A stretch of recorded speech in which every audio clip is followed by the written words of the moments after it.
Hi guys, amazing na buhay. Andito naman tayo sa ating alagaan. Kumuha nga po tayo ng duck layer. So, ang gagamitin po nating pakain sa ating mga decal brown ay duck layer. So, ito na siya guys, yung binili natin. Ito po ay 2.5 kilo. Ito guys, sukat ko na. Ito kasi yung kaya nilang ubusin. Ayan o, 2.5 kilo. Ngayon, tapos na po tayo sa pagpupurga. Tapos na rin tayo sa 3 days bacterial flushing. So ngayon po ay i-condition na natin sila, papakainin natin sila na maganda, and susuplementuhan natin sila na vitamins. So ito po ang ating gagamitin guys. Yan. Ito po ay multivitamins, amino acid, electrolytes, probiotics, NVAA plus E. Ayan siya guys. So, ito po ay generic lang binili natin. 500 pesos po itong isang to, 1 kilogram po. Yan, 500 pesos po ang pagkakabili natin. Yan, unbranded, pero parehas lang naman po ang content niyan sa mga branded na vitamins. So ito ang gagamitin natin. And then, sasalit-salitin po natin yan. Meron din po tayong egg booster. Yan, so salit-salit po yan. Ito po ay 3 times a week natin gagawin yung paglalagay ng vitamins. So ang gagawin ko dito guys, ay i-dissolve ko na sa tubig. Hindi natin ihahalo sa feeds kaagad. So di-dissolve natin sa tubig para mas humalo siya doon sa feeds kasi wet feeding po tayo. Yan. So maglalagay lang tayo ng 3 kutsarita. Kutsarita ba to? Plastic, plastic po, spoon. Ayan. And then since may probiotics nga siya guys, yung tubig natin kailangan ay non-chlorinated non-chlorinated. And then yung pang scoop natin, pag po kayong gagamit ng metal scoop, yung mga ordinaryong kutsara ginagamit natin, kailangan po ay plastic. Plastic kasi papatayin niya po yung probiotics. Kung ito man talaga, ito totoong may probiotics.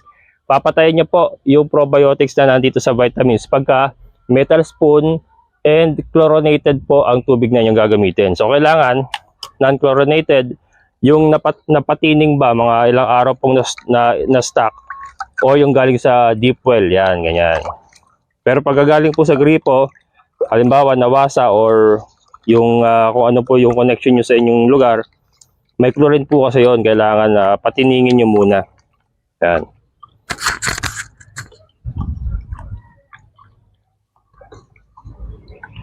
Ayan guys, so ito ay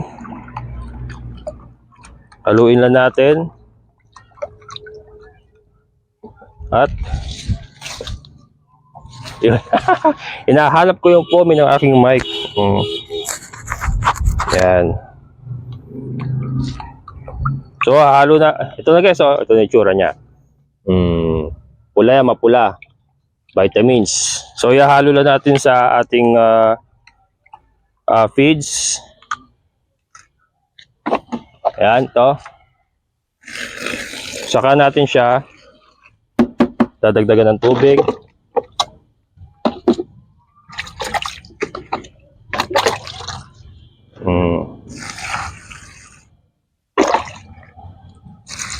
Kailangan wag masyadong basa, yung tama lang na mabuhag-hag siya.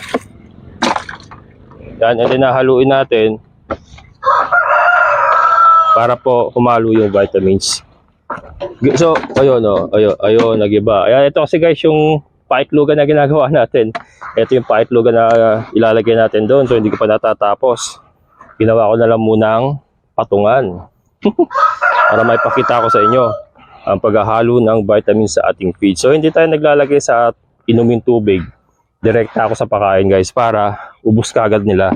Pagka tubig kasi hindi nila kagad naubos yan. Minsan, nadudumihan na yung tubig. So, hindi na nila nakukonsume lahat yung vitamins na nilagay na sa painom. Pero pag sa pakain kasi, talagang makakain nila lahat yan, ubos nila yan. Kasi nakahalo na sa pakain. And ito nga binibigay natin ay sakto po sa kanilang capacity. Yan, dagdagan na natin. And dito na tayo magpapakain sa range guys. Ilalabas na natin sila, naayos ko na yung net nila. Ito papakita ko sa inyo guys. Ito first time nila lalabas ngayon today. Ayan na guys. Papalabasin na natin sila. Ito ang first time nila na makalabas.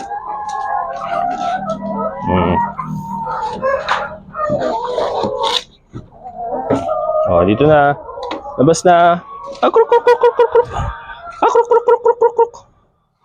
Akruk, kruk, kruk, kruk. Oh. Kruk, kruk, kruk, kruk. Akruk, kruk, kruk, kruk. Akruk, kruk, kruk, kruk. Oh, ito na. Akruk, kruk, kruk, kruk, kruk, kruk. Akruk, kruk, kruk, kruk, kruk. Kruk, kruk, kruk, kruk, kruk.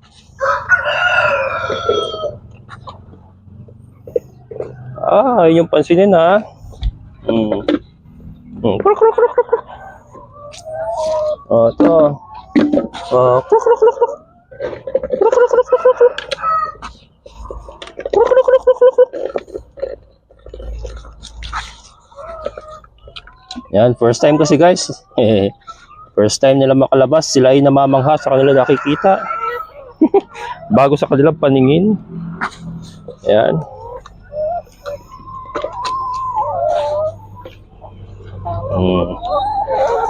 Namali ako ng nabiling guys, pakainan. Automatic feeder yung nabili ko.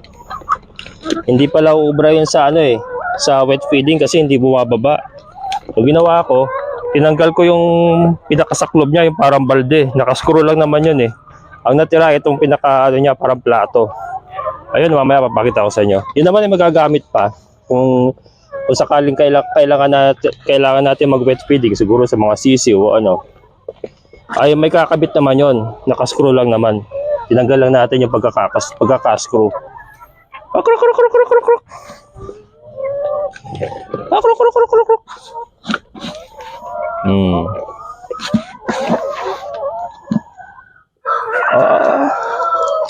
Kruk, kruk, kruk, kruk. Yung iba kailangan nating dalhin dito, hindi pa sanay. Yan. Pero ito, breakfast outdoors na sila guys. Breakfast outdoors or outdoor breakfast. Binaliktad ko. Outdoor breakfast. Ayan. At positive guys, positive. Gusto nila yung duck layer, kinakain nila. Ayos. Okay, so alright. Nasa tamang direksyon tayo guys. Nasa tamang direksyon tayo. Kita niyo ba ako? Yan. So mga ilang araw lang ay kakain na rin sila ng Madre de Agua. Kuluk, kuluk, kuluk, kuluk, kuluk, kuluk. Tada kayo dito. Magsilapit na kayo sa pogi. Joke lang. Ay, andito ang pogi. Yan. Ayos. Ito, tingnan natin ang malapitan.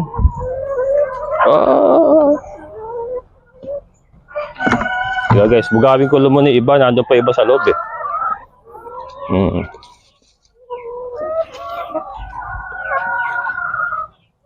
Labas na kayo, Ron. Labas na Dali, dali. Labas na doon, labas na doon.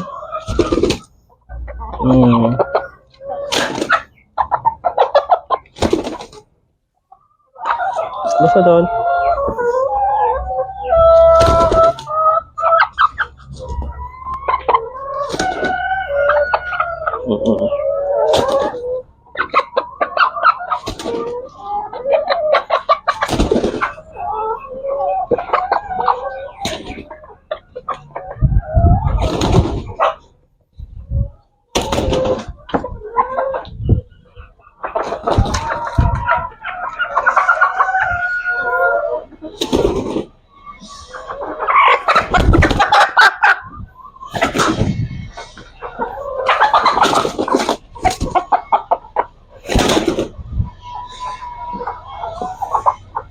Labas na Ron, labas na Ron.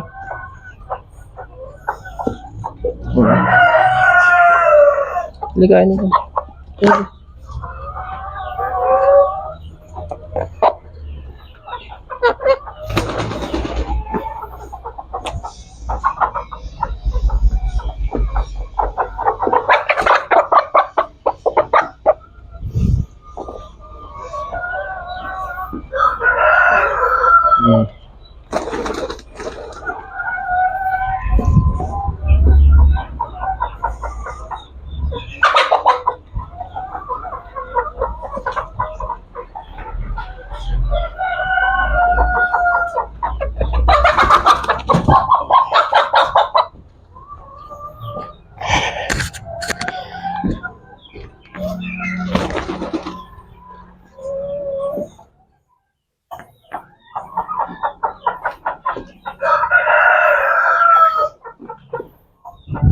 Ayan.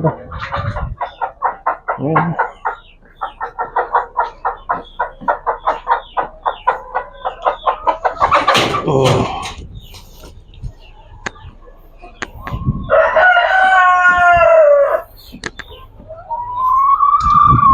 Oh. Yan. So yun na sila lahat, guys. Ayan sila lahat.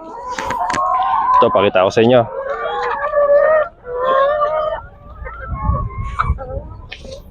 Guys, pakita ko lang muna yung net na nilagay ko. Kaya ako lang gumawa kasi nito, mag-isa lang ako. Yung minadali ko kahapon. So ito, naglagay lang tayo ng parang sampayan na tali. Ito. And then, para sinampay lang natin yan. And then, may mga tulos tayo sa baba. Ayun naman, mga tulos tayo sa baba para hindi sila daban sa ilalim. And then tinali lang natin dito. Ayan. So yan pansamantala lang, guys, kasi minamadali ko nga rin yung kanilang paitlugan. Kaya lang gusto ko na rin kasi silang ipakawalan dito. Kaya ito inilagay ko lang muna pansamantala. Pero ang dapat niya kasi mayroon tayong kawayan na nakatawid. Itong tali dapat kawayan to. And then siguro may mga poste pa tayo rito para sa pinto. Pero yan, ayusin natin yan. Pero yan alam mo na pansamantala, ang nagiging daanan po dito. Ito, pag tinanggal natin yung mga tali na yun dyan, na ihahawi naman yung net na yan. So nakalalabas tayo, nakakapasok, kasi binabalik lang natin. And then yung lalagyan lang natin yun ng dagan. Dadagan na lang natin ng bato siguro. Para hindi nila maitulak, hindi sila makalabas. Pero ayan na. Ayan na po yung ating mga manok. Malaya na sila nakagagalaw. Ayan o. Guys o. Ano masasabi mo sa bagong area nyo? Yan, so ito ay ilang araw na ba sila dito? 5 days? 5-6 days na po sila sa atin. So nasanay na rin siguro yun sa klima dito sa atin. So ito, pinakawalan na natin. And ito naman sila ay ipapasok natin yan pagka masama ang panahon. Siyempre hindi natin ilalabas. Ngayon po ay nagkaroon tayo ng pagkakataon na mailabas sila kasi maganda panahon, mainit. Yan, so nag-i-enjoy sila oh. Ito nga guys, yung duck layer talagang pwede talaga sila sa duck layer kasi gustong-gusto nila oh. Gustong-gusto po nila yung duck layer oh. Ayun oh. So yan, wet feeding tayo. Kaya tinanggal ko po yung taklob ng automatic feeder. Ayan. Namali ako, dapat pala yung pahabang pakay na nila na binili ko yung ganun. Pero okay lang, nandyan na yun eh. Anyway, magagamit pa naman yung automatic feeder nga. Kasi yung balde nila, ayun nakasabit na yun. Yun, nakascrew lang naman yan. Tinanggal ko lang yung screw. So pagka kailangan ibalik, i-screw lang uli. Ganun lang naman yan. Ayan. Oh. Ano na? Yan, ating mga decal brown. So ito, start na ng conditioning. I-condition na natin sila. So mga ilang araw lang, makikita natin kung magiging productive pa. Marami nagko-comments na matatanda na nga daw. Yes, yes po, matatanda na nga talaga. Hindi ko na lang po sinama dun sa aking video dun sa pag-pick up natin. Kasi nakakayari naman dun sa pinagkunan ko. Parang respeto na rin dun sa ating pinagkunan. Although, ang sabi niya sa akin RTL, pero mga thunders na nga, mga na to guys, mga nagamit na ito. Tingin ko guys, sa malaking poultry ang pinanggalingan nito eh. Yung talagang ito kasi yung siguro yung mga hindi na pumapasa sa kanilang standards, kaya ina-out na nila. Pero ito ay nagamit na guys, nagamit na. Pero sa tingin ko ay po pwede pa to guys, mapapakinabangan pa naman to. Kaya nga ginawa natin yung pagpupurga, bacterial flushing, and ito nga, kinukondisyon natin sila. Gamit po ang mga vitamins na available dito sa atin. And yun nga, magmamadre de agua tayo. Gamit tayo ng madre de agua. And baka sanayin ko rin sila sa fermented madre de agua para for added nutrition and added, matawag doon, immune system. Yan, immune system. Pero yun nga, maraming salamat po sa nag-comment. Totoo po, mga matatanda. Mga nagamit na po, mga nagamit na. So yun, okay lang yan. At least ay nangingitlog pa rin naman. And sa tingin ko naman ay yung iba mangingitlog pa rin yan. Tingnan natin guys kung magiging effective yung ating pagkondisyon. At malalaman po natin yan kung magiging productive po ito mga ito. Yan, so ayun ito, sa palong lang guys eh. Kita na talaga yan. RTL ang pagkakasabi niya sa akin pero hindi na RTL to. laying na to long time ago. Laying long time ago. Wala, stick na yan. Ganun talaga. Nag-umpisa pala, at least ay napili natin to guys, napili natin. Sa mga nakapanood, ito po ay piling-pili, salang-sala. So yung mga naiwan doon ay talaga mga lola na. Lola na, tiyatawanan ko na lang. Ayan. Yun And so nagtatanong guys, 500 po ang isa pagkakakuha natin ng mga ito. Tapos sa mga bago sa channel ko. Pero po kasi dito mga malalapit lang, like sa may Pandibulacan, meron po nagbebenta ng RTL. Kaya lang 750 naman ang isa. Napakalaking halaga kakailanganin ko pagka 750 ang isa. O, di ba? Kaya ito kasi 500 and sa Pampanga natin kinuha, yun nga lang nagamit na sila. So tingnan lang natin guys, antabay lang kayo. Tayo naman ay ito po yung isang project ko pa pala. Yun, yung ating mga Rhode Islands ay naikulong na natin dito. So yan, naayos ko na rin yung kanilang mga net. Ayun, nakita nyo ba? Maya papasukin natin. Ayan. Pero ito, yung ating mga Rhode Islands, ayan sila. So nakakagalaw na rin sila ng malaya dito sa ating kambingan. Nakasara na rin po ng net. Ayan, and sila po ay nagbi-breed na rin. Nangingitlog na rin yung iba dyan. Ayun si Kennedy Roger. Mabuti na lang po ay hindi ko na i-dispose. Kakailanganin ko pala itong mga Rhode Islands na to guys. Bakit? Kasi gagawa po tayo ng sarili nating decal brown. Ang problema lang, ang hirap kumanap ng white leghorn na rooster. Yan, so may mga nagsasadya sa akin, bili daw ng sisiw. Yung pinapabunot ba? Kasi white leghorn daw yun. So palalakihin na lang natin. And pipiliin natin doon yung lalaki. So yun, tignan natin kung paano tayo makakuha ng white leghorn. Pero doon po sa mga nakakaalam pala, sa mga nanonood, kung kayo po ay may alam na makukunan ng white leghorn na rooster, or kahit hindi rooster, kahit mga sisiw na yung pinili ba para puro babae yung may out nila. Baka merong ganun yung mga pinagpilian para puro babae yung maibigay sa customer. Kahit sisiw, basta lalaking white leghorn, ako na magpapalaki. Yan, message lang po kayo or PM po kayo sa Kabukas Farmer kung kayo po ay may alam na mapagkukunan ng white leghorn na lalaki. Yan, kasi gagawa po tayo ng sarili nating mga layers. Ganito. Pag pinagsama mo kasi yung dalawa na yan, Rhode Island, cross po sa white leghorn, halos ganito po ang kalalabasan yan. Halos ganyan po. Decal brown. Iba pa pala yung mga dominant. Pag dominant po kasi, halimbawa, decal brown. Ito kasi ay may Rhode Island na yan mga yan may Rhode Island na yan. Yung decal brown halimbawa, pinaris mo sa Rhode Island. Ang lalabas pala nun ay dominant Rhode Island. Ganun na pagkakaintindi ko pagkakasabi sa akin ni Mike yung pinagkunan natin dito. And halimbawa, yung white leghorn naman, ay pinaris mo sa decal brown, dominant white po ang kalalabasan nun. So ganun po. And then ito, parang lumalabas sila since cross sila ng, sabi ni Mike cross sila ng Rhode Island white leghorn, sila po ay considered as F1. Ayan correct me if I'm wrong, yung information naman po na yun ay nanggaling lang po sa pinagkunan natin. Since matagal na rin siya nagbebenta ng mga decal brown, meron po silang connection sa isang malaking poultry na talagang nag-alaga po ng mga ganitong klaseng manok. Ayan So yun, ang problema lang natin ngayon ay yung white leghorn kung saan tayo makakuha.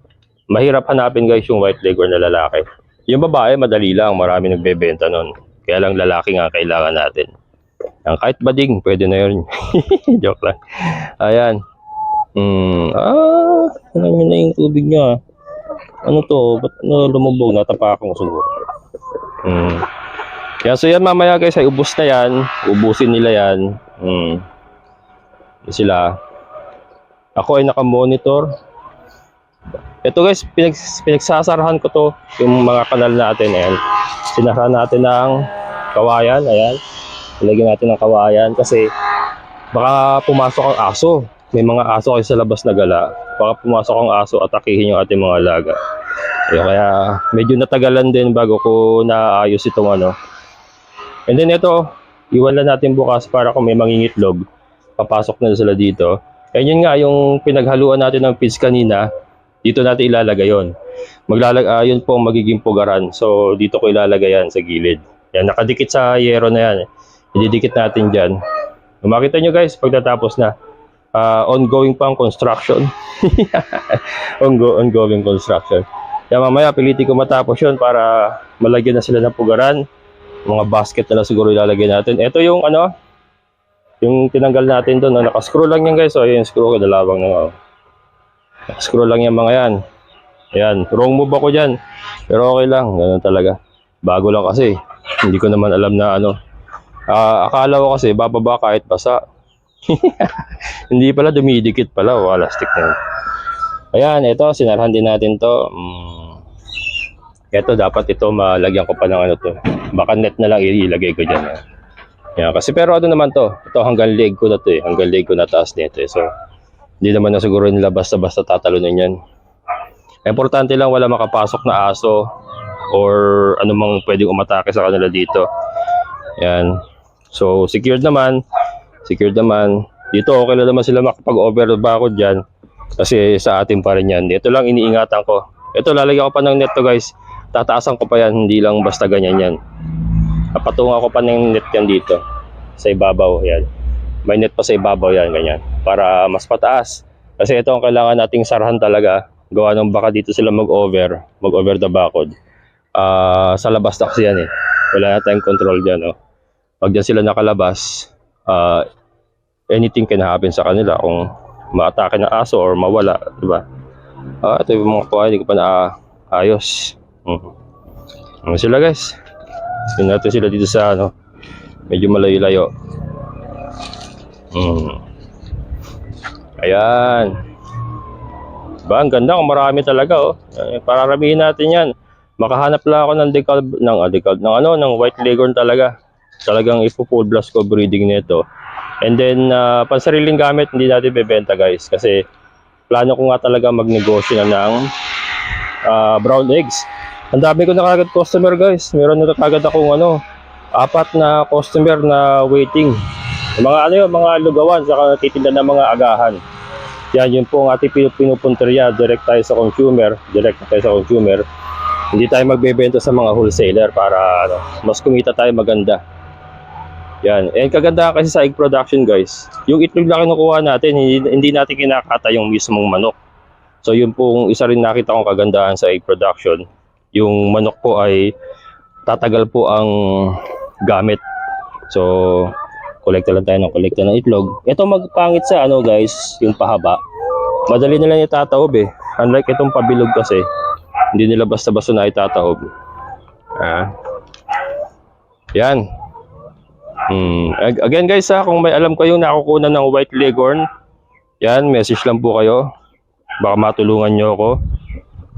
White leghorn na lalaki. Yung pure ang kailangan natin. Hindi po pwedeng chop suey. Chop suey. Hindi po pwedeng chop suey. Pure kailangan para makapagpalabas tayo ng magandang layer na katulad nito. Ayan. Ang ganda tignan guys And then yung kanilang kanilalagyan ay press ko. Ayan. Okay, so alright. Ayan na guys. Naka-range na sila. So, eto guys, part po ito ng magiging conditioning ng mga manok. Kasi nga, doon po sa pinanggalingan nila ay naka-battery cage po sila.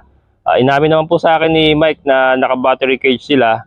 Apat sa isang cage, 4 na manok. So, nakita niyo yung mga naging buhay nila doon. Ngayon lang po sila nakakaranas ng ganitong nakakagala sila, nakakasagap sila ng sariwang hangin, nasisikatan sila ng araw. So, ito po, very positive ako guys na makapagpapabago po ito ng kanilang conditioning. So, ito po ay makakatulong para po maging mas productive pa po sila. Yan, so, antabayan natin guys. Sabay-sabay po nating alamin kung magiging maganda pa rin po ang kanilang production ng itlog. Ayan, so ang ganda tignan guys di ba? Okay, so alright. Ayan, so sana po wag umulan para ma-enjoy nila. Anyway, pag umulan naman ay makapapasok naman sila sa kanilang kulungan dahil iiwanan lang po natin bukas yung pinto nun. Yan, and pilitin ko tapusin yung kanilang itlugan para malagyan ko sila ng kanilang itlugan. Ayan guys, so yan lang po ang ating update for today. Ito nga, positive tayo sa duck layer. Gusto nila yung duck layer, so makakatipid na tayo sa layer feeds. And mga ilang araw from now ay tuturuan na rin natin sila kumain ng chopped Madre de Agua. So 50-50 ratio po ang ating gagawin. Isa rin po yan sa abangan nyo guys kung mag-work po yung ating sistema na 50-50 ratio. Layer feeds, duck layer feeds at Madre de Agua. Ayan. And ayan po. Hanggang dito na lang po muna guys. Sana po nag-enjoy kayo. Shoutout po kay Jess. And shoutout din po kay Sir Victor from US California. And syempre po sa lahat ng mga solid ka-vocals. Shoutout po sa inyo lahat. Sa mga solid viewers ko po, maraming salamat din po.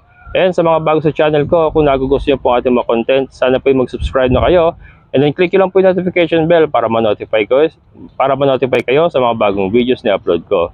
Hanggang dito na lang guys. Muli ito ang inyong ka-vocals farmer na nagsasabing sabay-sabay tayong mangarap, magsikap at higit sa lahat ay kumilos at siguradong unad ang ating amazing na buhay. Bye-bye!